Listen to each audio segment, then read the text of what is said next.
Serve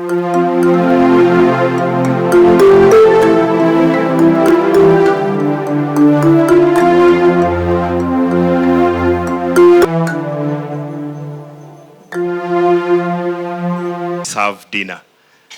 Your Excellency, karibu. As you are our first guest.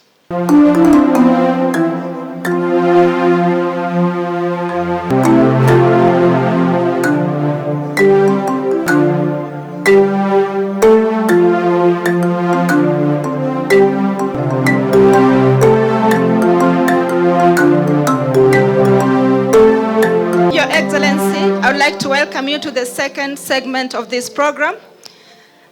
They are to be part of the entertainment team this evening. Welcome, sir.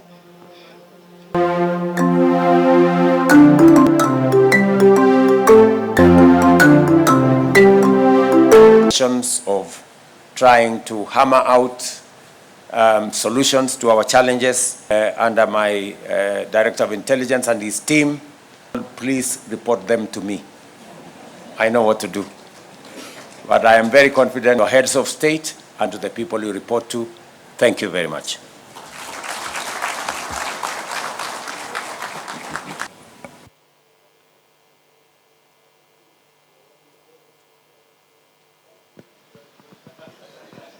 I am encouraged that we have men and women from across the continent coming together to figure out, to reason together, to exchange ideas, to hybrid interventions that have to be put in place, not just to secure our countries, but also to keep at bay those who want to disrupt our peace and stability.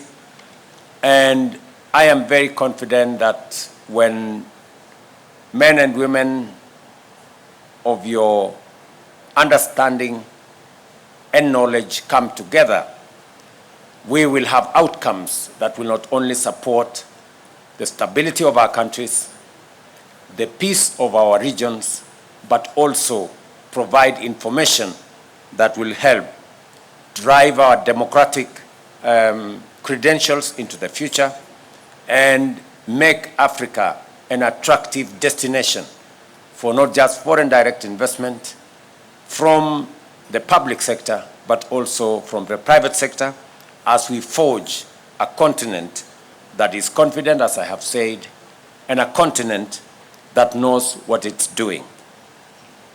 Together, let us build resilience, deepen cooperation, and secure the future of our continent. United, we will deliver the peace, prosperity, and progress that Africa not only needs, but fully deserves. Whether confronting impunity, corruption, or violent extremism, strategic intelligence remains the cornerstone of societal stability. Let this conference be a turning point, a moment where we collectively commit to tackle the defining challenges of our time with clarity, unity, and courage. The Africa Continental Free Trade Area stands as our flagship for economic integration and a springboard to global competitiveness. We champion deeper integration into global systems, economic, financial, and trade, while strengthening internal resilience through homegrown solutions.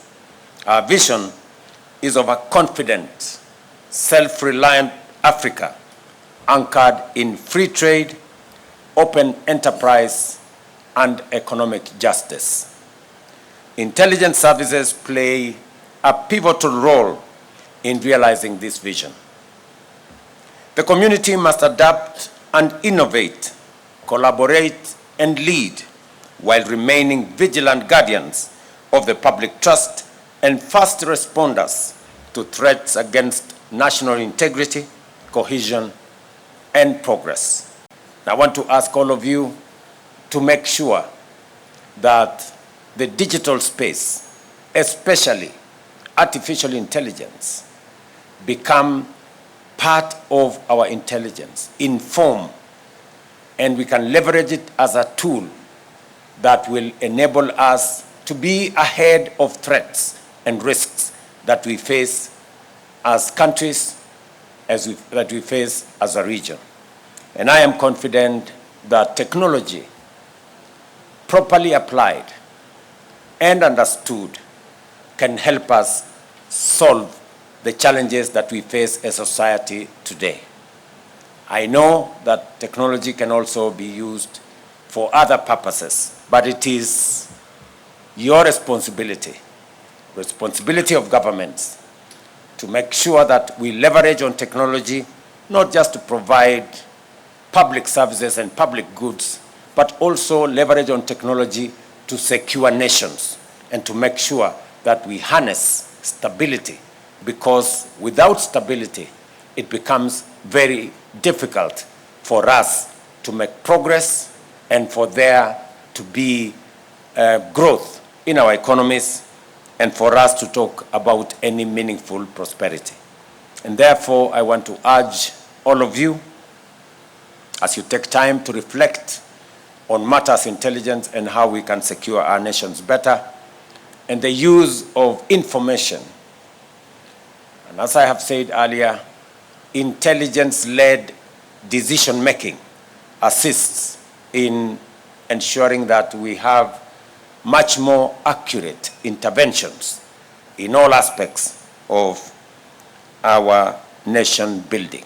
Equally dangerous is the surge of misinformation and disinformation accelerated by expanding internet connectivity. False narratives, fabricated claims, and cynical distortions corrode truth, distort public trust and discourse, and erode democratic institutions. When weaponized, social media platforms become breeding grounds for hate, incitement, radicalization, and insecurity. In Kenya, we are responding with robust measures, upholding freedom of expression, promoting access to accurate information, expanding digital literacy, and institutionalizing transparency in public communication. Ladies and gentlemen, Africa's potential and promise are undeniable. We are a continent rich in natural resources, endowed with youthful population, and brimming with human capital. Our destiny lies in becoming a global green industrialization hub, beginning with climate leadership and energy transition.